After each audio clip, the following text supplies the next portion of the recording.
I will never see physics the same way again after learning this. Let's explore the groundbreaking integration of frequency wave theory and geometric unity. First, a quick refresher. There are four fundamental forces: strong, weak, electromagnetic, and gravitational. Scientists have long sought to unify them under a single framework. Enter Eric Weinstein's geometric unity, proposing a 14-dimensional observers. Imagine space-time on steroids, using advanced math called tensors to connect these forces. Now let's sprinkle in frequency wave theory. Think of particles as musical notes and forces as symphonies, all part of a vibrational orchestra. FWT suggests that everything boils down to different frequencies. Here's where the magic happens: integrating GU's geometric structures with FWT's vibrational framework.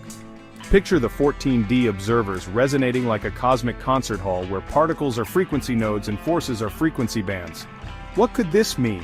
New insights into dark matter, quantum gravity, and beyond. While it's all still hypothetical, the potential is mind-blowing. Stay curious, stay inspired, and who knows? Maybe you'll be the one to crack the next big theory.